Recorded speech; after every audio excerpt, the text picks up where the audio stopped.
Becoming a Bow Hunter is brought to you by Chief Dads. Chief Dads is my little program that I kickstarted at the start of this year or start of 2020, and really it's been an absolute gangbuster. It's been unreal to see the results that we've had with different dads from around the country. It's pretty much your nutrition encompassed with your training, as well as we really dive into lifestyle, and that's the biggest piece. Each week we touch on a new lifestyle piece, and we really train you to, out-train bad habits and really focus on what lifestyle habits are the best things for you to be doing, the best practices, and the things that give you the best return for not a lot of output. So that's what the program is all about. And I've worked with plenty of dads, like I said before, but the program is designed for men within Australia who want to lose some weight, who want to gain their fitness back, who want to really take control of their life. And that's why I'm putting it out to you as the bow hunting community, because I feel like there's a few people in this category that would really love that, would love to see better fitness for not only their own personal gain in bow hunting and in archery in general, but also obviously the side of looking after your family and providing for your family and being the best version of you to be able to give back to your family. So if you guys wanted to reach out, if you want to find out any more information about that, you can reach out to me at becomingbowhunter.podcast on Instagram, or you can hit up chiefdads.com. That's chief, CHIEFDADS.com for more information on the Chief Dads program. Hey there, and welcome to Becoming a Bow Hunter. I'm your host, Matty, and join me and our guests as we take the quality of meat back into our own hands, searching the wild for free-ranged animals to harvest as ethically as we can.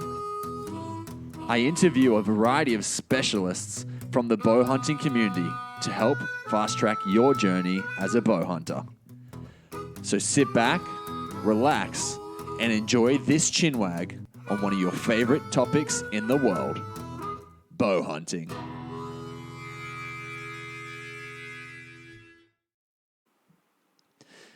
Bow hunters, welcome back to another episode. This week I am joined by Jay Moylan, and Jay is a competitive archer, shoots for Prime, and he's on the South team, South Pacific team, I think is what he actually had said. And realistically, a lot of the conversation today is about how for him, it's shooting is about millimeters. Like there's a few millimeters difference can get him a completely different score, and so a lot of it is about accuracy and also the mindset that comes with getting good accuracy on a competition floor. And that's obviously very important for us as bow hunters, because accuracy in our shooting is really important, because it's the difference between injuring an animal compared to actually killing it. And so I think there's a lot in this episode, and a lot around the mindset, and a lot around little tips that you can get from accuracy. And Jay really dives into it, in particular in like the last 15 minutes of the conversation. So make sure you stick around. Make sure you really listen in. I think this one is really insightful for us as bow hunters, and really for anyone who's looking to improve their archery and improve their shooting.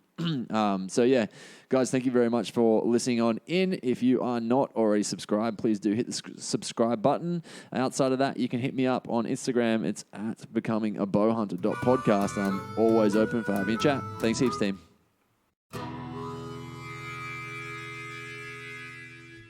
Alrighty, bow hunters, welcome back to another episode of Becoming a Bow Hunter. I'm sitting here with Jay Moylan. Jay, welcome. Hey, how you going, mate? Yeah, good, dude, good. So the context as to how this came about, I was on Facebook one day just scrolling through one of the forums, and there was a conversation going on about strings and string wax. And there was many comments on which waxes to use, how often to wax, and then you put up a comment. It was just straightforward as to say, never wax your strings. I think that was literally all you posted. And I was, my first thought was to put up the old Michael Jackson gif of him sitting there chewing popcorn, like, okay, this is going to get interesting. I'm like, no, hold up, like, check it out a little bit more. Let's see what Jay's actually got to say. And I checked out your profile, and I sent you a message, and I was like, hey, dude, like, why do you say to not wax your strings? Like, it was pretty profound to me, because no one has ever said it that way. Everyone's always like, you have to wax your strings, But I thought it was quite interesting because I had been shooting my bow for close on 2 years, had not changed the strings and had never waxed them, and they were still doing completely fine. And I mean, that bow now needs to be restrung, but it kind of piqued my interest a little bit. I was like, wow, is it a marketing thing? Is that where bow wax had kind of come from? I wasn't really sure. And so, I wanted to reach out and kind of get your insight into it. So we're going to dive deep straight away, dude, and give us a little bit of insight as to why you would think, or why you say to never actually wax your strings. There's a few different reasons why I wouldn't, or why I think you shouldn't. At the end of the day, it's totally my opinion that, like, at the end of the day, people are going to do what they want to do. Yeah, definitely. But for me, there's some variables with it. Mm-hmm. So the fibers in your string, they're going to break anyway. They're going to fur up. Like, wax won't repair the fibers. So it's just hiding damage that's going to continue to happen. Yep.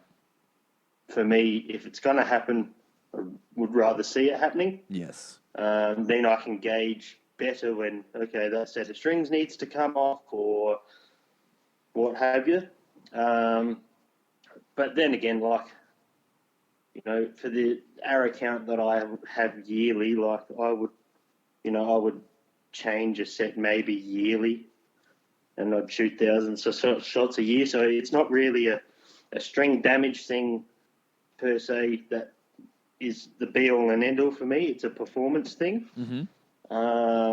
Because I live in Tasmania, so Tasmania, as much as it's a beautiful place, it can be pretty harsh for shooting with weather fluctuations. You know, you'll go from turning up to a shoot and start off in the morning and it might be 3 or 4 degrees, but by lunchtime you could be in mid-20s.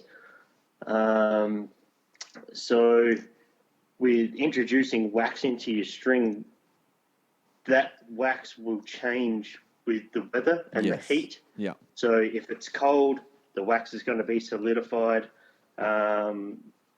So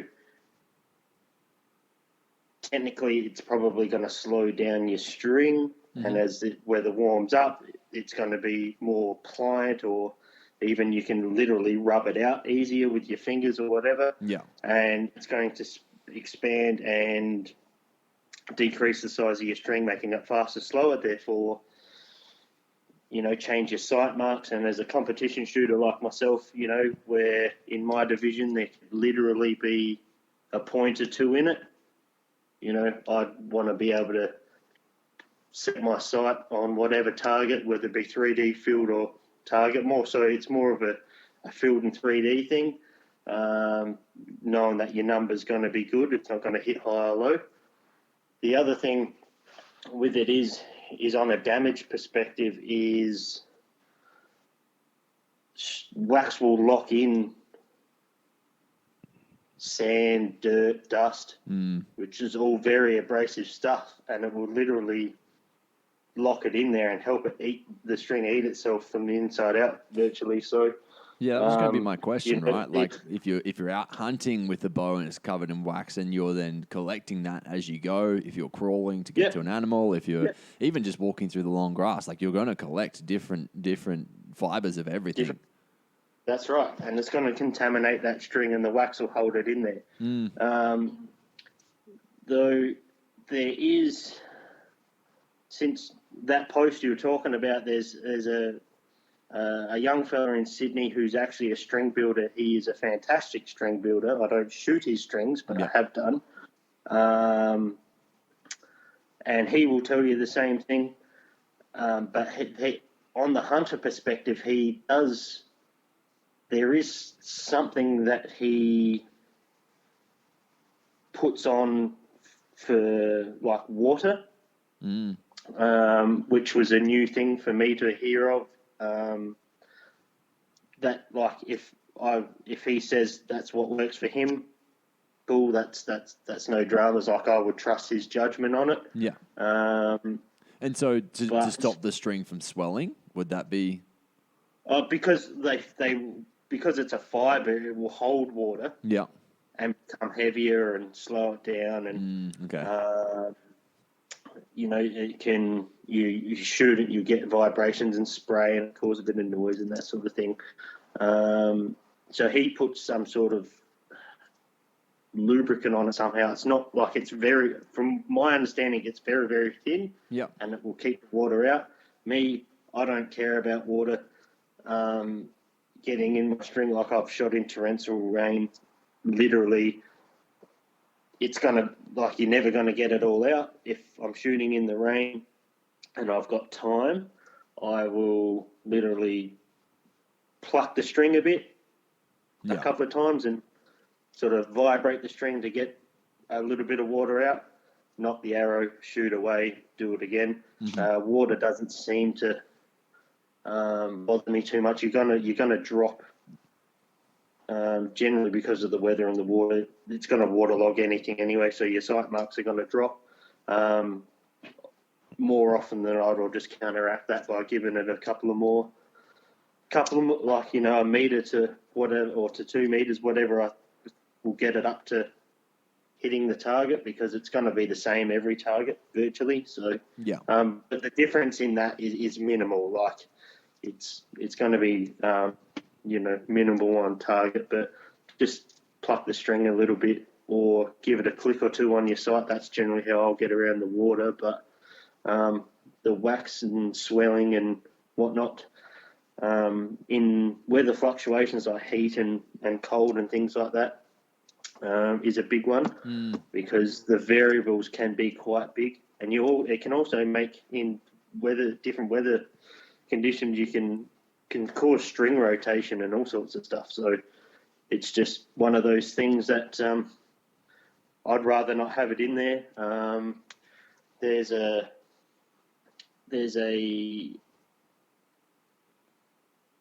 older pro from the States who's been around a long, long time. Mm-hmm. The guy is a fantastic bow hunter. He's an awesome advocate for the sport, whether it be competition, archery, or hunting, or whatever. String builder, crazy knowledgeable. He used to have a video up about not waxing strings, and it was up for a long time. He got that much flack from the everyday Joe over it. He took it down, and it's just his opinion. It was just his opinion. That. He was just voicing his opinion. Like, at the end of the day, the guy had won world championships, like, you couldn't, but just the everyday Joe constantly attacking him over it, it ended up getting taken down just because, why would you want to argue it, sort of thing. Yeah. But it was literally just his opinion. And I think that's what sort of put me onto it. Yeah. But really, I never really did it anyway. I've been shooting for 20 years now. Never really did it anyway. It was probably never did it as a kid. Probably because I never saw whoever I looked up to do it, so I didn't know you had to do it, I guess. But now that I sort of know and have experimented with, it works better for me not doing so. Yeah, definitely. No, I think what piqued my interest the most was the fact that I had not done it. I'd been told that I should do it, but I had not done it and had not seen any repercussions from not doing it. So I was like, well, hey, is there more to it or not? So, I appreciate you coming on to be able to talk about it aloud a little bit more. But I think we should give you a little bit more of an intro, Jay, because like you said, you've been shooting for 20 years. You're currently on the pro team for Prime, and Prime is one of those brands, the bow brand in particular. Like, I find that people who shoot Prime are absolutely Prime crazy. Like, they will tell you every single bit of the day that they shoot Prime and why you should shoot Prime and why Prime is so good. I've shot a Prime a few years ago. It was actually the first bow that I've ever shot, and I gave myself a big old whip down the elbow because the guy that was showing me his bow didn't show me how to shoot it properly. But afterwards, he then explained how I should be shooting it, and from there, I got to shoot it a few times. And I think I would love to get back to them eventually. But I think just give us a little bit more of an insight to yourself, mate, and what you're all about. Well, I don't like speaking about myself much, but I've been shooting 20 years. Like, started as a young fella with something to do with my dad, and just progressed from there. I had a few years off there. Like, I was always shooting, but like, I wasn't shooting competitions, and like, had got older and started working and did trades and having family and all that sort of stuff. But it never went away, and then I started to pick it up again slowly, and never really thought that I would continue on that sort of path I was as a younger, but it's just the way that it turned out. But yeah, I ended up being able to link up and shoot for some really good companies over the years. Like, not that it was really the goal sort of thing. It's just sort of, believing in a product and then, promoting the product without sort of warrant of reward or whatever, and then just being noticed by people and talking to people, and it's sort of how it's all sort of come about. Like, and as you said, I'm on the pro staff team for Prime. There's a few other companies I shoot for, like Shrewd and a company called Launch Tech, which make blades for arrowheads out of the UK. There's Q2I, which are a vein company. And there was some others along the years. Like, I used to be with Gold Tip and Black Eagle and things like that over the years. I've since handed in my arrow sponsorships just because I wanted to get out and try everything else and see what was what, and nothing against those companies. Like, they make fantastic products. Like, I was with Gold Tip for 4 or 5 years or something, and I still have a few sets of the arrows that I shoot. I still shoot some of the old Black Eagle arrows. Also a very good company, great people behind them. Like, the owner of Black Eagle is probably one of the nicest blokes you could meet. Mm-hmm. Things like that, and sort of through that leads you to get onto shooting competitions around the place. I've been to Vegas a couple of times, and I shot for Australia in 2018. I think it was 2018, something like that. And then sort of this year was sort of due to be a pretty big year for me travel-wise. I could put in for selection for World Field in Yankton, which was looking like it was going to go ahead. Like, I met the qualification scores, no worries, and was shooting well. So I don't see how I could have sort of not been selected. But at the end of the day, you got to perform throughout the year. So I mean, it's never really a given. But where I was at the start of the year and whatnot, like, it was all going well and shooting big field scores and things like that. Yeah. I got invited to shoot the Pro Series in Europe last year, but unfortunately through the Brexit, because that was hosted by a company in the UK, Brexit sort of forced them to shut that down. So that was a big bummer for me, because that was one that I always wanted to get to. Mm-hmm.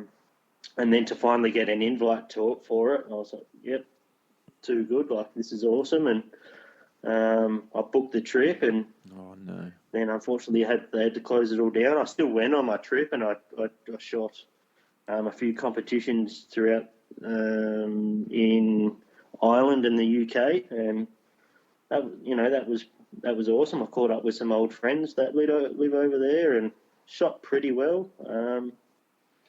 Come away with a few medals while I was in Europe, so that was pretty cool. So let's talk about like the competitions that you're doing. Let's dive into that a little bit. Like I said, when we were talking previously, we have had some people on to talk about competitions, but not too many that are kind of right in the midst of it right now. So give us a little bit more of a rundown as to what the competition is that you're shooting. Like, I think really most of the people listening are going to be coming from the bow hunting world or going out bow hunting. And so give us a rundown as to the competition and how it all works. Well, predominantly myself, I'm a field shooter, so would shoot a series of targets that's throughout the bush or scrub or whatever. Yep. Usually Like what they 3D do. targets, or I do shoot 3D from time to time. It is something that I'm probably going to get into a little bit later on in the year. We don't have it much in Tassie. yeah, We sort of put, one of my host clubs will probably put 1 or 2 on a year. It's more of a novelty thing. yeah, But the big competitions for me would be our field events like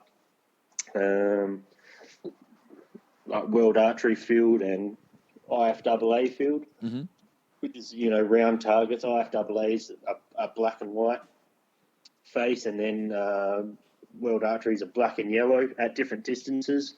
So World Archery will go from 5 meters to 60 meters. And then IFAA, which is the International Field Archery Association, they go from I think it's like 16 feet or something like that, because it's measured in feet and yards. Yeah. So it's like roughly about 5 meters out to 80 yards, which is 73 meters thereabouts. And different series of targets throughout the place. Like IFAA is 28 targets. World Archery Field's 24 targets. So that's predominantly what I do. And then there's the target events too, like the standard 50 meters that you see on YouTube for World Cups and things like that. I shoot those also. That's one of the styles of events where I shot for Australia was a World Archery target event. That was a pretty cool thing. I was selected for a couple of events that year, but obviously working dad and whatnot, I sort of had to choose one for the right time of year, and that's all I could do. That's a bit of a bummer, but it's all self-funded, so it comes out of my own pocket, so I pick and choose. Yeah. That's why I go to. I tend to, the last couple of years, I tend to go back into America to shoot events, because bigger events, more and they're privateer events, so generally there's prize money on offer, and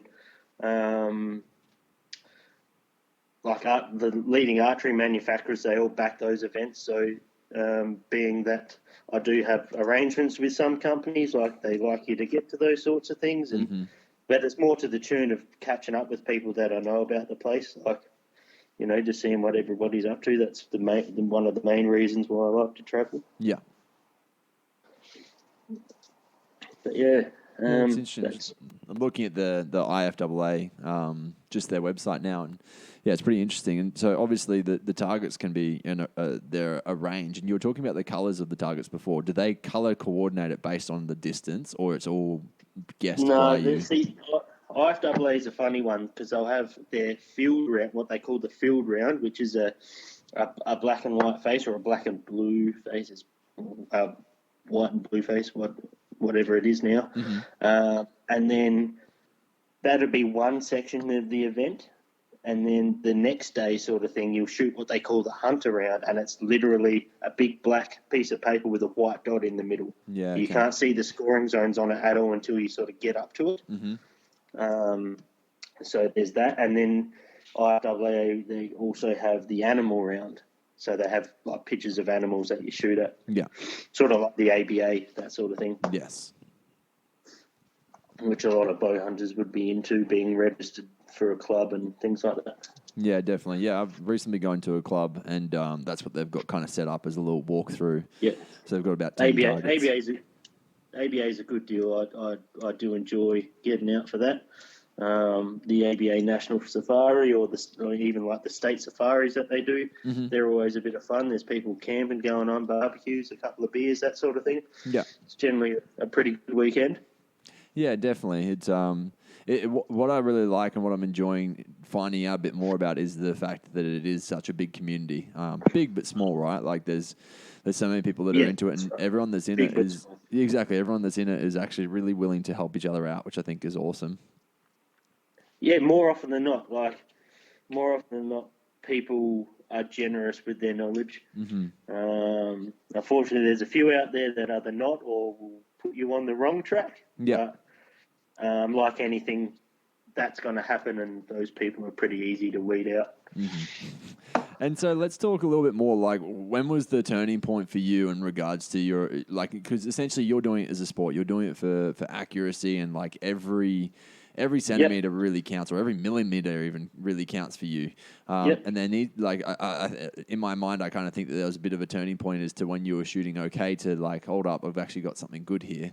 What was that turning point for you? Very early, very early in shooting archery. So I went to, like, my uncle Wally. He was a champion in the 50s and 60s, and not that I really had much of a relationship with him, but so it started off with something to do with my dad, and I'd been shooting about 6 months, and then like the junior developer came up and said, "You're coming to nationals with us." And it's like, oh, okay, what's that? And so we looked into it, this, that, and the other, and sure enough, like maybe 6 months later, I was shooting the junior nationals in Sydney. Wow. So, yeah, that's pretty much. So I thought, okay, maybe I got something a bit here. I was going well that tournament, and then,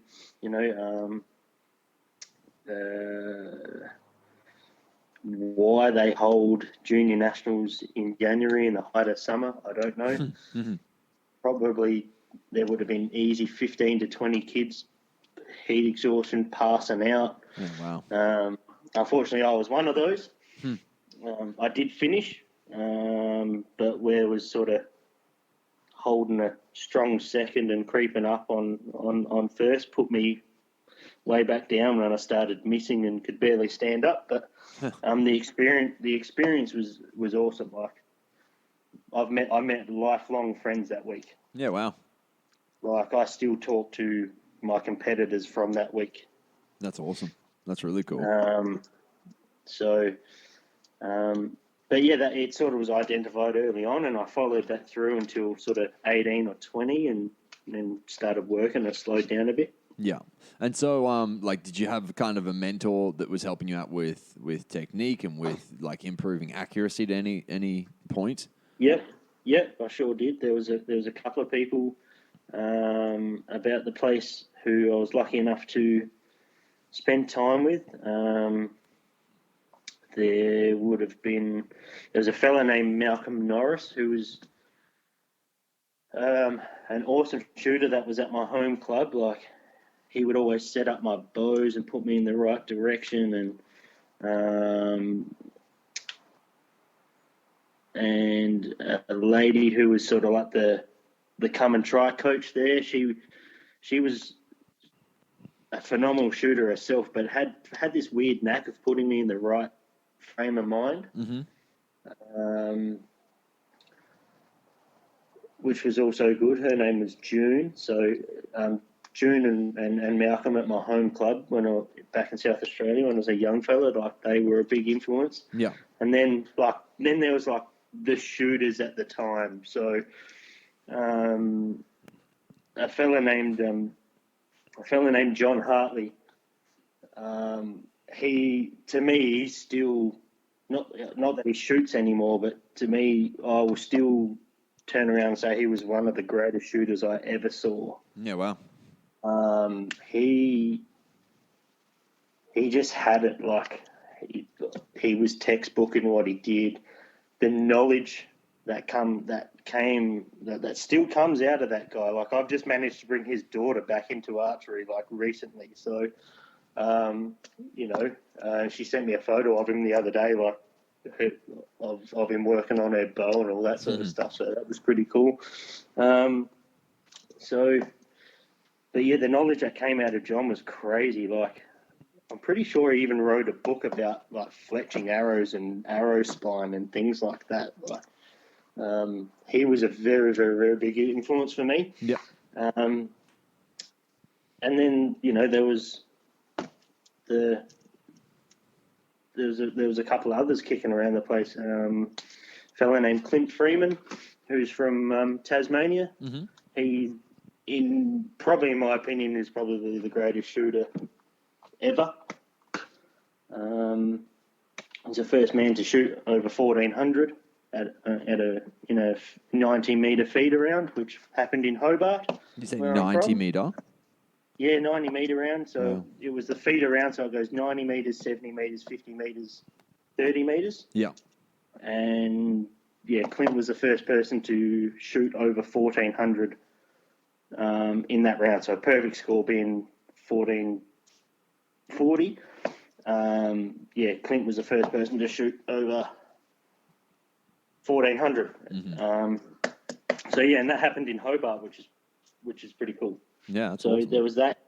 Yeah, so they were really, really big influences for me as a young fella, and still are. I'll reference when people ask me about tuning, or like I'm putting a bow together for somebody, like little things that I picked up off of Malcolm back in the day are still valid. I still take words that June had said to me as a young fella trying to focus. And then John obviously as well. He was just like, being from South Australia, he was the guy for a long time. Or he's the guy I thought was the guy anyway. So he was always going to be the guy for me. So yeah, that's awesome. Can you give us maybe some little insights to what maybe you think some of the best kind of takeaways were from each of them? Yeah. So Malcolm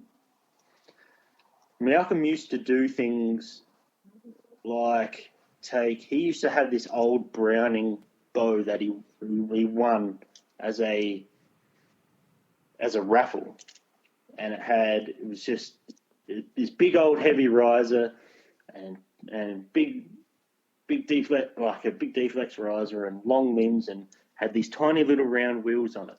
And he shot that for years, and it was like it was back in the day. They were slow and loud and whatnot, but then all of a sudden it turned up and it looked different. And I was like, what's going on here? And he'd taken cams off like the top of the line Martin bow at the time and put it on this thing and made strings for it, and made it a shoot through cable system, and the thing was phenomenal. I just remember going, what have you done? How do you do that? What is this? So, which led me to learn and sometimes not question manufacturers. Like, I'm a big believer in the manufacturer knows best, but chasing certain feels, back in the day with some of the, speaking like I'm old as now, but when some of the bows I shot initially, they were, they weren't great, and you were struggling for speed. Like, these things would shoot under 200 feet per second. I learned things like I had this PSE Mark V riser, and I put the short Polaris fiberglass limbs on it and put Martin cams in it, and and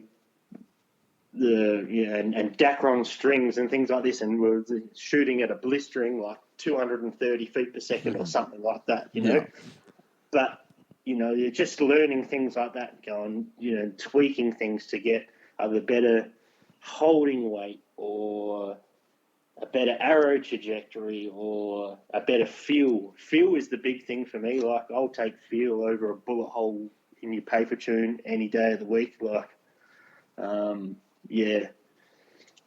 So as long as it feels good, the bows these days, they're repeatable anyway. So the feel is the big thing for me. But just learning to tweak and sort of seek a certain feel was one thing that I took from Malcolm. I'll never forget the things he did with those old bows. Crazy. There was a fella from Victoria that I've met a couple of times, and And I know of him like literally cutting an inch off limbs and putting them back in the bow and things like that. Far out. Like in the late 90s and things like that. So, but yeah, June, on the other hand, that was always mental game with June. Like she was just crazy supportive. But I think that's so big in this sport, right? Like I often talk about archery being meditative. Yep. But at the same time, like you see things like target panic or buck fever, whatever you want to call it, coming on, and that's all mental. Yeah, that ruins people. That stuff, like, yeah. But yeah, June had this knack of just putting me in the right space, and like, she was that involved in the people around her that she would literally put down her bow and walk over if she thought that you were in trouble or needed help. She'd just put everything down and come over and help you, which is something that doesn't really happen these days. And it's not just in archery, it's in life. Like people literally don't go out of their way to help people anymore. And it's a bit sad. But yeah, June was one of those people. She would just literally go, oh, that doesn't look right. They're struggling a bit or they're getting a bit frustrated. Bang, gear down, over there. What's going on? What can we do to fix it? Are you doing this? Are you feeling this way? And just talk you out of it. So, and I'm a stressy guy anyway. So, you know, she was good in my mental development for shooting. Yeah. Like everyone, like are going to struggle when the pressure's on, or it's just managing to deal with it. And I try and reflect on the things that she said to me. And so, way back when. Is there like a mantra or anything like that, or something that you say to yourself? Is there a process in your head that you go through for every shot? Not really. I find I end up pretty blank. It's when there's something in my head that it all goes haywire, and it's usually something stupid that has nothing to do with archery. Like literally the other day, I'm on point, I'm going to shoot a big score, like this, that, the other. I'm going, yeah, wouldn't mind some pasta for dinner. Bang. Like, shoot one way left. It's just stuff like that, and it's just little lapses in concentration, but it's how you deal with that. Yes. Which it's not that will destroy your round, it's how you deal with it that will either make or break your round. Mistakes happen. It's one arrow. In the sake of a 50-meter round, let's say it's your second arrow. Bang. That doesn't define your whole round. You've got 70 more arrows to go. Yeah. It's just how you deal with it at the time. June used to promote being like was good at being able to keep calm, and you know, sometimes I can't even recall some of the things she said to me. I just literally think about her, and it'd go, oh yeah, I'm a bit edgy here. June would be telling me off right about now. No, that's huge. I think really that mental thing, you can see that every day when you're practicing. Like literally, if you're thinking about something else, and that's why I think that archery is quite a meditative practice, because you have to be single point focused. You have to be focusing on what you're doing. Otherwise, you do get those arrows flying everywhere. But something that I've always done, like I've worked with a lot of athletes over the last 10 years, and something that I've always drilled into them is like, you need to finish on good reps. Like in particular things like weightlifting and stuff like that, or like we worked with a lot of ball sport as well. But if you're having a terrible day, if you're not lifting the way you should be, if you're not shooting the way you should be, if you're not playing the way you should be, make sure that you finish on good reps, because otherwise you can mentally scar people. Like you can see people's downfall just from that. So exactly right. It's try and always finish the day with the positive. Yeah, so if you're shooting terribly at 50 meters, go stand at 10 and nail some. Like that's the best thing to do to finish up in a positive. It's not always going to happen, but there's a saying that gets thrown around, is like archery happens. Like at the end of the day, like we all can't be on point all the time. Yeah. Like it's how you progress through those moments of struggle and practice. There's a few people that I help out or whatever, and there's a few stages to practice. There's the shooting, the progression, the plateau, and then back to the shooting to lead towards progression. You have to plateau and even probably go backwards to a degree a little bit before you can go forward again. There's a couple of young fellas that are like, oh, I was going good and blah, and then, I shot these scores and now I'm like, I'm 5 points behind that. Like, what's going on? Like, well, because you've plateaued. Like, you've got to shoot through that now. And, like, if you have the mental capability to stay focused and shoot through that, you're going to shoot past that new sort of average, that plateau, that average score. You're going to shoot past that by a fair amount, and then it's going to come back again, and then all of a sudden you've got a new average. Like, you can't expect to... Archery is a game of 1 point at a time, like competition archery anyway. Like, you can't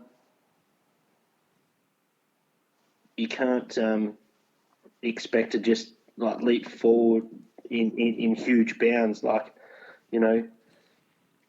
5, 10, 20 points at a time. It doesn't happen. Like, just take, for example, a few years ago, my goal was 50 meters, shoot 700. Just wanted to shoot 700, and the work that was involved to shoot that 700, and I got so frustrated with it because I would literally get up in the morning and go to the range and shoot 3 rounds before work. And for a month, I shot between 695 and 699 for a month. Yeah. And it was breaking me. And one morning I was like, no, I'm going to get up late. I'm just going to go to work. It's fine. And then I got up and I went to the toilet and got a drink or something. I was like, no, you're up now. You might as well go. Went out that morning, and that 695 to 699, 697-ish, that all of a sudden went, bang, 705. And then I shot again, 699. Shot again, 701.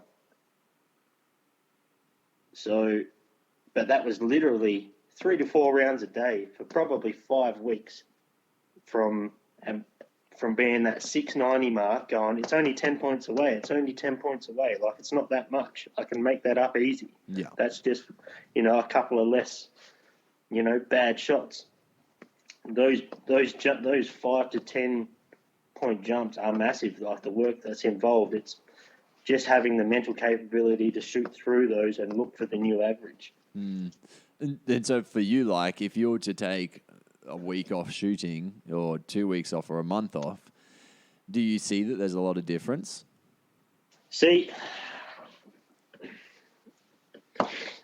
when I'm coaching someone, I would say, yes, there's a difference. Myself, at the moment, I don't really get the opportunity to shoot. Like, I'm literally showing up to high performance camp every month, and that's the only time I shoot. Yeah. At the moment, I can see I've gone backwards, but I'm lucky enough at the moment that my gone backwards isn't as big as what it should be. Having said that, I'm not completely out of archery through the non-shooting time. Like, I'm building someone's bow or tuning it for them or setting something up or whatever. So archery's always there. And, like, I have a target at home. Like, if I get, like, now that daylight savings has come home, like, is on, like, I'll come home and I'll rip out a quick 30 arrows. Yeah. So I'm back to shooting that. So I'm hoping where I was last month at HPS this month will be up a little bit because I have shot a few more arrows. But I'm sort of one of the lucky ones that isn't going back as far as they should without training. Yeah, I don't know if it's luck though. I think it's because you've had 20 years of experience of. Yeah, and that's right. Like my form is so set in my ways. So Yeah. my form is technically wrong. No, well, that actually, it's me saying that is wrong. In my opinion, there is no textbook form. Or there's a textbook form, but there is no textbook form. Mm-hmm. Textbook form to me is what's repeatable for the individual. Yeah. But anyway, that's a totally another thing. Well, it makes kind of sense in regards to like each body shape is technically different, and so exactly right. And that's one thing I've had to battle a lot in my life. Like I was not supposed to walk. I've had, huge surgeries on my legs and ankles and things like that. I have a limp. Pain 24/7, but I can't stand in that textbook form because it hurts, or things like that. But it's not hindered me in any way. I just have to go about things differently. Yeah. I heard a conversation recently about like bent arm versus straight arm, and really there's people that are still getting high scores in competition archery with bent arm versus people getting high scores who have straight arm. See, me and bent arm, straight arm will depend on what style of shooting I'm doing and bow setup. Field archery, my draw length shorter. Outdoor target archery, it's a little bit longer, and I'll have a little bit of a kink. Indoor archery, that my front arm is as straight as a die because my draw length is long. Yeah. So, like that's. But the argument is with the bent arm thing is you've got more give. Yeah. In being able to get your shot away in time, where if you're holding for a long time and you're straight armed, you're going to lock up and you're going to get darting movements left to right. Where if you're like most competition shooters these days, a good chunk of them will shoot a back tension release. Even when I hunt, I shoot a back tension release. With having a slightly bent arm, if you're struggling to get that shot away through your back tension, you can push on that on that bow and through your elbow, and that's going to expand you enough to get that shot away. And it's a little, and it's more forgiving. Like there's forgiveness there. Yeah. And that's what that argument is. Like it works for some people, with some people it doesn't. Yeah, no, it's interesting. So, I mean, I want to go back to the back tension release, but before we do, I want to also hear about, I'm going to write a little note, but let's hear from John. What was the thing you took from John? John was positivity and enjoy what you do. Like he absolutely loved archery. Like it was his thing. You could see him everywhere at every shoot. His daughters shot. I shot with his daughters in state teams for years. We're still friends. It was his life, and he was just that positive guy and loved it. Just loved it wholly and solely, and like his love for the sport rubbed off on people. But you could literally go, "Hey John, I'm thinking about doing this. Like, what do you reckon of that?" And he'd be going, "Nah, that won't work for you." I'm like, "Oh, what about that arrow? I can only get it in this spine. Do you reckon I could get it to work?" And he'll go, "No." Or, "Yep." Or just, he was never reserved with knowledge. And he has a vast knowledge. You could ask him anything and he would tell you the truth. Which is a big thing for me, and I try to do the same. Like, I have a lot of people that sort of hit me up from time to time, or it's a bit more than time to time, or there's people that I help. Like, I will offer every little piece of knowledge I have, whether they agree with it or not. I'll put it all on the table, in hopes that it may help them. you know, I do it around Tassie a lot. I do it for the fact that I love the sport, the same as what John did. I try and model myself on him to a degree with, being so generous with knowledge. Because he generally wanted to give you that knowledge so you'd beat him. Like, just a humble man. I try to be the same. Yeah, it's unreal. And how about Clint? Clint is the GOAT. Clint is just the GOAT. And like a super, super good guy. He hosts the high performance clinics in Tassie. What does that look like? Like, what's a high performance clinic? So it's something that started this year. So we got a list of shooters together that were at a benchmark of scores, and it's literally a clinic for those shooters to push them up to the next bracket and to help them push them up to the next bracket through his knowledge, which is incredible. He also has a book.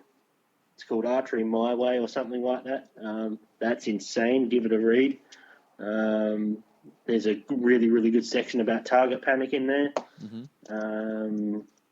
But yeah, it's all about pushing the boundaries and trying to raise the bar of Australian competition archery. Yeah. Which is a good thing. Like there's a lot of good shooters in Australia, and I think it's starting to, people like the organisations and the people are starting to see is that we could have a lot more success internationally if managed better. Yeah. I guess is what it is with these clinics. Like each state will have someone of experience to host them, I guess. But yeah, I'm not sure who the other states are who are doing it. I think, I'm really not sure. I'd imagine South Australia would be a fellow named Andrew Cuckoo or something like that, because he came back a few years ago and just annihilated everybody. Mm-hmm. And is it kind of like they sit there and they just drill you on technique? No, mindset, it's not so much like that. It's literally offering up their advice and then trying to develop a plan for you to move forward, which is key. Like the idea is to get as many shooters that were in that bracket that are close to shooting, very, very close to shooting, world qualifying scores, to push them up to those scores where they are shooting world qualifying scores, like sort of that 695 and above. But like, how are they pushing them to do that? Like, aside from saying, "Hey, you need to practice more." Oh, it's not so, like I can't speak for the other states, but down here it's tuning advice, form advice, training regimes, getting together, building pressure. Like we've had shoot-offs for like 1 arrow shoot-offs for cash to like put you under the pump, so you can experience that pressure of having something on the line. Yeah. Which a lot of archers throughout the world, Australia especially, don't get. That's why what makes the Americans so good, because every weekend they're shooting for money. Yeah. Like every week. Like I know a guy from the States, no one's ever heard of him. He's not sponsored by anyone, literally pays for his up 10 million acres of hunting land through shooting indoor leagues in his local area. Yeah, wow. Literally, it would be between $1,500 to probably $3,000 a week the guy would win. Just on shooting local leagues in his area, local indoor leagues. Yeah. Yep. So like, and that's the thing, like that's big pressure, like, and that's something that we don't really get much of here. So, especially in the current climate when there's no events to get to and all that sort of business. Mm. So that's one thing that Clint's tried to do for us is create the pressure, because managing yourself under pressure is key. Yeah. Staying calm and cool and getting your shot off correctly. Because I'm pretty bad for blowing them out the top when I'm under the pump. But, it's what happens. Meaning that you slightly pull. Pressure is a strange animal. If you can harness it, it works for you, or it can destroy you. Yeah, definitely. I guess what I'm really trying to get from you is like more tips around accuracy, like the things that you kind of saw a big change on, because I think realistically there's a lot of people that are coming into who are listening to this who are bow hunting or wanting to get into bow hunting and wanting to improve accuracy. And I know a lot of it is like, hey, you just need to have time, like time under doing the movement, going through the process, really nailing the process. But and it's interesting because I've just got myself a new bow and I've seen such a huge improvement just from that. Like the difference from my last bow to the new bow is absolutely ridiculous. Like I'm doing groupings at 40 now that I was doing at 20 previously. Nice. And so it's huge, but at the same time, I think there's more to the probably the accuracy side of things that we could touch on. Yeah, and a lot of that is can be through setup as well. Like generally a higher. Excuse me, I'm just a bit blocked off. I'm still got pneumonia at the moment. Oh, good. A lot of that it can help through setup, like a higher holding weight. Will hold you steadier. Higher holding weight meaning at the back holding heavier or lighter. Heavier. Yep. So let's say, based on your let off. Let's say I shoot. My competition bow is 60 pounds, and the way I have it set, I hold, depending which bow it is, I will hold anywhere between 18 to 22 pounds once it's at full draw. Yeah. Where on a hunting perspective, I would probably. It would still be high for a hunting bow because it's how I shoot. It helps me keep calm having that high holding weight. But it would still be around maybe that 15 pound mark. Yeah. Where you see the bows that come out these days, and it's just like the hunting bows. It's like it's got 95% let off. Yeah. That 95, cool. You can hold it up for 5 minutes. Yeah. You get a little gust of wind and you're blowing you all over the place. You're gone by the wayside. You're off that animal or off your target or whatever, like easily. So it helps you maintain the body and a steadiness with a higher holding weight. That's a big thing for me for being able to hold. Yeah. And that's interesting. That's the first time I've ever heard that explained in that way. Yep. Yeah, it's a huge thing. It's a big thing for me. And shot timing. Timing is everything. Like I literally explained this to a kid the other day on the phone, and he's like, "What do you mean shot timing? I've never. What is this?" Shot timing is key because you lift your bow. I would start my shot timing at the draw, because then as you anchor, you've already once you hit anchor, you've held that bow up for 1 to 3 seconds. Yeah. Most people, you've got 5 to 7 seconds before that shot starts to break down after that. Yeah. So timing is key. Like like repetitive shooting it's rhythm based. It's muscle memory, it's rhythm, and timing is a big thing. Like if my shot draws out over 10 seconds after starting drawing my bow, like it can go bad quickly.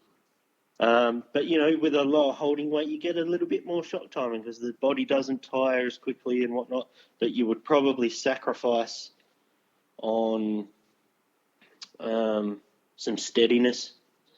That lower holding weight, you can hold a bit longer, but your left to right and up and down, like your float is going to get bigger, quicker. Float meaning the how like the peep where your pin is. Yeah, like, yeah. You're going to have a natural float anyway, like that. No one holds bang on perfectly still. No. You're going to have a natural float. But if you take your bow and sight it up on something and just hold it, and then be wary of the time, you're going to get out to that 9, 10, 11 seconds, and that circle or the up and down or whatever your float is over that target is slowly getting bigger as the seconds go by. That's where timing comes into it, and then obviously holding weight and things like that. But stabilization is another big thing. Yeah. But yeah, timing and rhythm is key, because once that shot starts to break down, you're more of a hunter than what I am. I haven't been for some time, but for me, if I can't get that shot away in a good timing, I'm going to put that down, because there's a higher percentage I'm just going to hurt that animal than kill it. It's like the one thing, like I don't hunt much. That's something I'll probably I'm trying to get back into later on this year. Like Prime have a release of a new range in the next day or two, or between now and probably a week, and then sort of I'll decide from there what I'm going to do hunting bow wise, whether I'm going to go to their cheaper line of bows, which is like the Quest line, or whether I'm going to get a premium hunt. Like I don't know yet, but later on in the year, I'm heading up the Territory or into New South Wales or something, and it's on for young and old. But when I used to hunt back a few years ago, sort of semi-regularly, I had rules for myself. Like I wouldn't shoot on anything over 45 metres, 50 metres, if it wasn't, it's just ethical hunting, I guess. But yeah, timing was a big thing. If that time ran out, run past that, probably out to 12 seconds. Yeah. I wasn't taking that shot because I couldn't be confident in the shot, which is why I shoot a back tension while I was hunting as well. Because you can't just go, it's walking away, bang, push the button. Yes. I think it's interesting because obviously perspective is a massive one, and I think a lot of people coming into hunting, they don't have the perspective of being able to shoot 50, 60, 70, 80, 90 meters. Like it's not something that happens a lot unless you're going out to a range regularly. And so I think a lot of people coming into bow hunting now, like a lot of the people who are high up in the sport, they talk about 20 meters. Like that's hey, my line is once it's over 20 meters, I will not take the shot. And I think coming into it as an older bow hunter, like I've always had a preference as to how far I'd take a shot to and stuck to that. Yeah, for sure. And then you have to be aware of your limits too. And that's where competition archery will help you. Like it broadens your range. Like, all of a sudden you get involved in a club and you're out there shooting, you get a bit of coaching, or you pick someone, that has a bit of knowledge and, is willing to help you. And then all of a sudden, that your 20, 25 meter range is now out to, stacking at 40, 45, 50. You can then take that into the field and go, oh, look, I can range that goat. That's 47 meters. I know I'm going to be able to put that where I need to put that because I've been doing it at the range all week. Yeah. Yeah, no, I think it's something that I've been talking to a lot of people online recently, and one of the guys, Matt Eland, who's been on the podcast before, he said, like, dude, get yourself into some contest archery or get into some 3D archery. Like you're just going to become such a better shot and such a better, like you'll just build your confidence in it. And I completely agree. Like definitely, it's not just me shooting to the side of my house, getting out to them 40 meters and that's it. And I've gone to the range a few times, and it's been a lot of fun. It's been quite an enjoyable process. We've hit an hour, Jay. I want to quickly touch back on the back tension releases, and then we'll probably kind of wrap it up from there. But yeah, sure. It seems that pretty much almost everyone that does competition shooting, they do it with a back tension release. More often than not these days, yeah. So let's talk about which release you shoot, why you choose to shoot a back tension release, and what you saw change when you started shooting a back tension release. Myself, I shoot a Scott Ascent and a Scott Longhorn back tension releases. The Scott Longhorn I've had in my quiver for probably 10 years. For me, it was trigger gave me target panic. I'd just drive by that thing and I wasn't getting anywhere, and it was just making my shooting worse. Yeah, it was I make a change and learn to shoot correctly, or like this is it. This is as far as I'm going to go now because I can't manage anything else shooting a button. So it was a big adjustment. It was a good probably 12 months of realizing that I'm going to be crap for a while. Like I'm not going to shoot anywhere near what I would normally shoot. Yeah. Because the motion's different, the aiming's different. Well, the aiming's not really different, but the mental game of it too is being able to keep your pressure. And there's many, many, many ways of shooting a back tension release.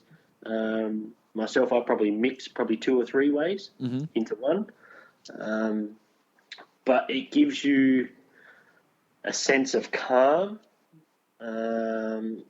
once you come to terms with it, and come to terms with it going off technically without you knowing, and it allows you to follow through your shot without drawing out to the end of your shot timing, as what we touched on before, and going, okay, my float's starting to get big, bang, punch the button. Yeah. Because that will generally skyrocket them out the top. And, that's not what you want. You want to be calm and collected and on target the whole time. And a back tension, once you come to terms with it and figure out how to do it and do it correctly, you have less of those whoops shots.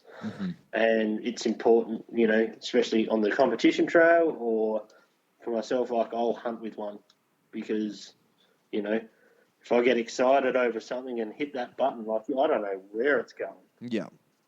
So it's interesting. I've always tried to use my trigger releases as a back tension, but obviously it's still not the same. But yeah, and there's a lot of people that can do that and do it fantastic. A thumb button release is the more common one. A thumb button shot correctly is an amazing piece of equipment.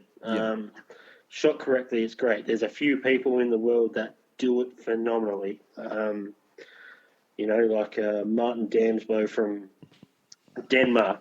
He would probably be one of the nicest thumb button shooters that you would ever see. There's a 3D shooter from America. His name's Dan McCarthy. He's probably one of the best thumb button shooters that you'd ever come across. So there is ways of doing it, and doing it correctly. But if you have like an anxious tendency like myself, it's no good for me. Like I'll jump on that thing and I'll jump at it hard. So I just had to put them away. I got rid of them all. I sold everything I had and bought a back tension and haven't shot anything since. And so why did you go the Scott to start with? I've shot a lot. I shot true ball. I was linked up with a company called B3 for a while, which they make a similar style to the Scott, and they were a good release. But yeah, true ball, Carter make a real good one. But the Scotts for me, they just always, it's where I started. I always had faith in the product. They fit my hand better.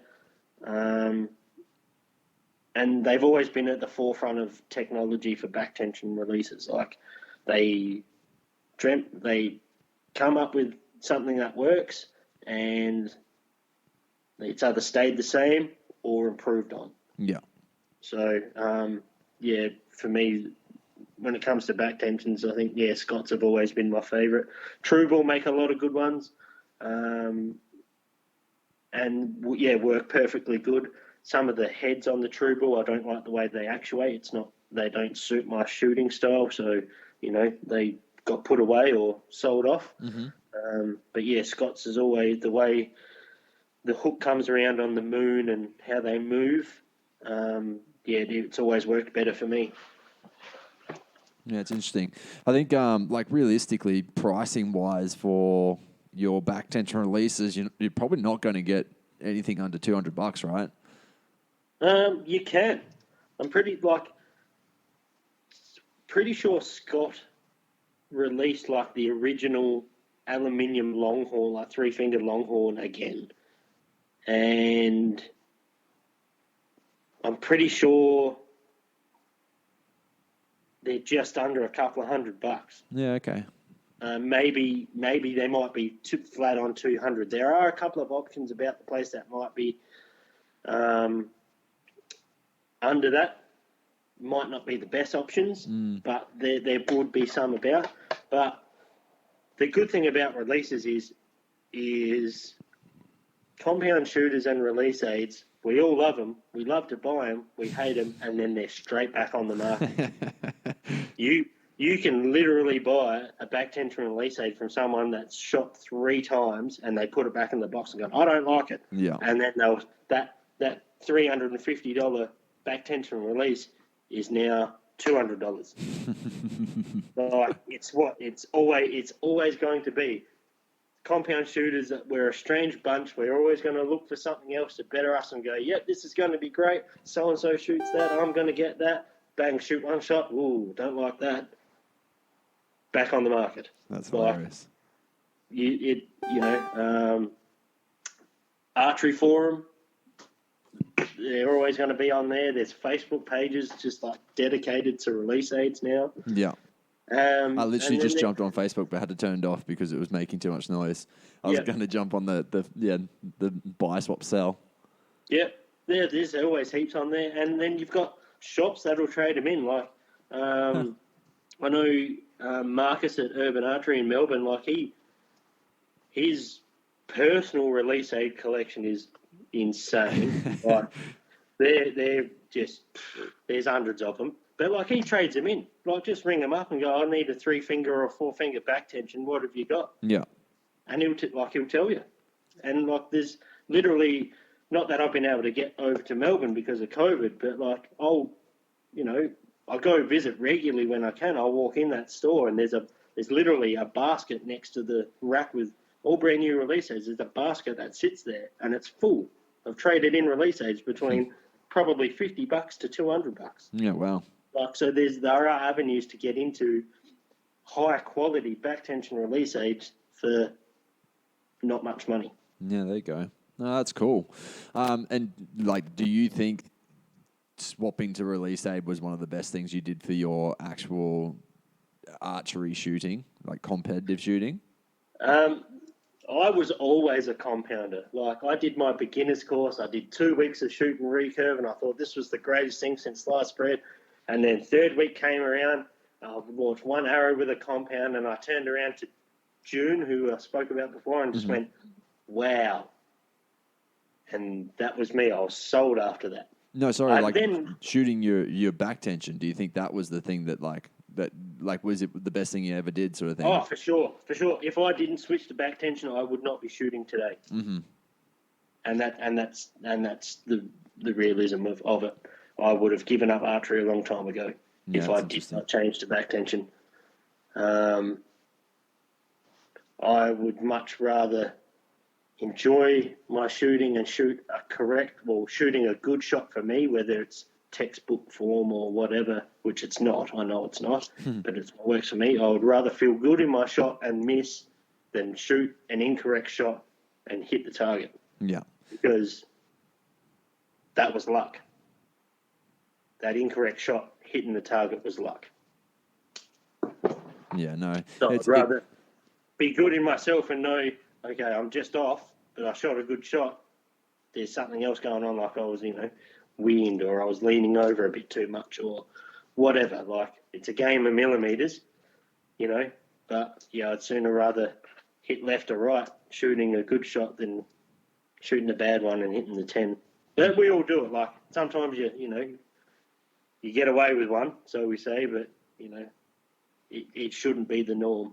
Yeah, no, I really like that, and it's something that I'm hearing more and more regularly. The more that I hear competition archers talk, the more that you hear just really good bow hunters talk. Like, they will often say, "Hey, once I changed the back tension release aid, I saw such a difference in my confidence as a shooter and my accuracy as a shooter." So I think it's kind of tried and tested, right? Yeah, it's definitely something to look into, especially if you're one that's susceptible to a bit of anxiety too. Like, if you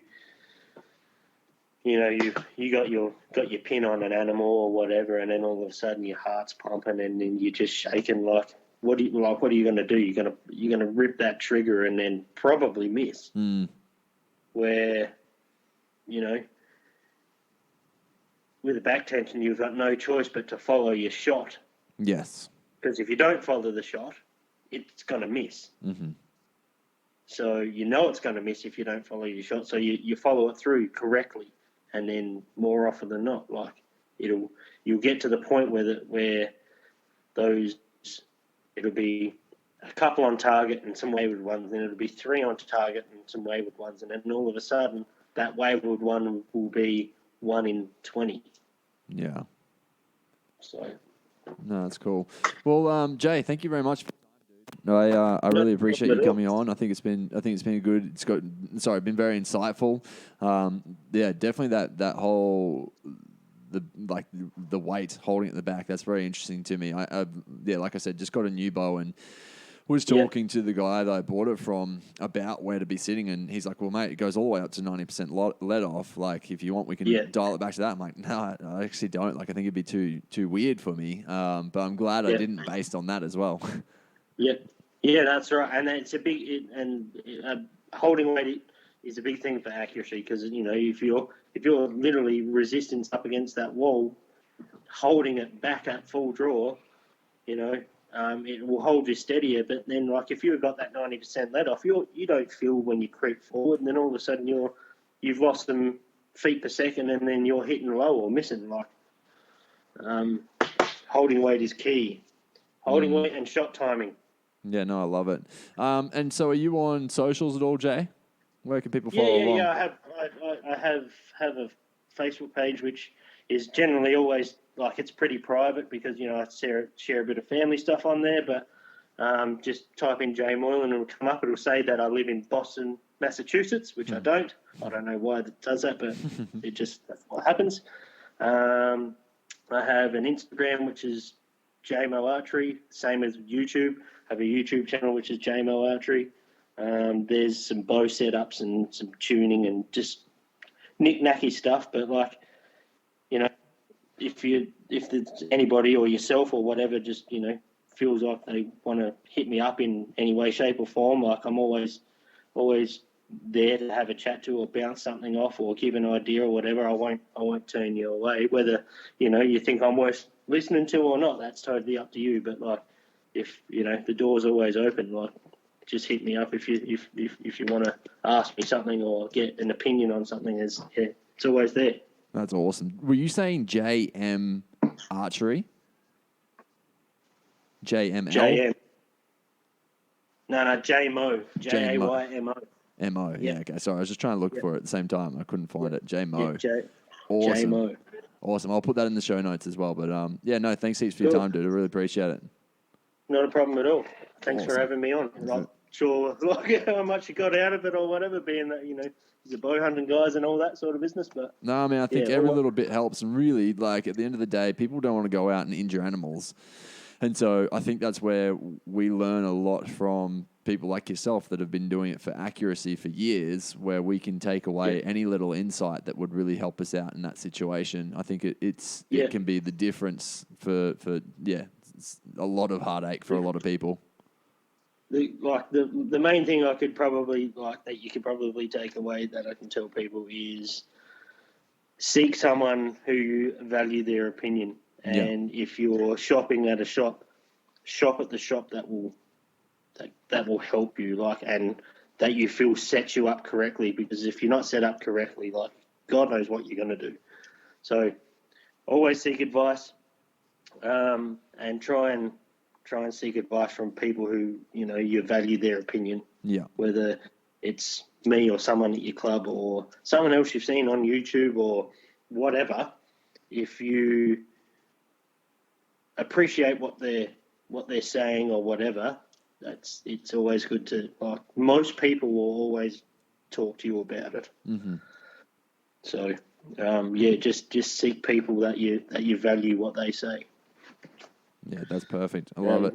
That's about it really. Shop at reputable stores is another one. Mm-hmm. Yeah, I think realistically, it's getting yourself involved with the community and getting yourself some form of mentor, right? Oh, for sure. And for bow hunters, ABA clubs, I have not been to an ABA shoot or an ABA club. I have not enjoyed myself. Mm-hmm. Most of the time, there's a barbecue going on, a couple of beers, a competition for the weekend, and people are having a laugh. And then you turn around and go, "Hey, how do you pin gap?" And they go, "I do this," or "I do that." Bang! There's you've got a couple of different opinions to bounce off. Crazy. The knowledge is out there. You just be willing to ask for it. Yeah, it's unreal. Oh man, I really appreciate it. That's awesome. No dramas at all, man. That wraps up this week's episode. Thank you so much for joining us, team. If you did have any topics, questions, or you wanted to suggest a guest for Becoming a Bow Hunter, you can send me an email at matty@becomingabowhunter.com. If you are enjoying the show or you've enjoyed in particular episodes, please do me a solid and share it around with your friends. If you are not already, please hit the subscribe button, as the more subscribers we get, the higher the podcast gets ranked, and that definitely helps out for showing it to other individuals. If you are not already following me on Instagram, it's at becomingabowhunter.podcast, and on YouTube, it's Becoming a Bow Hunter. Get out, team, fling some arrows, get that practice in, and walk those yards in the paddocks until you find those critters. That is it for now, but not the last time that you'll hear from Becoming a Bow Hunter.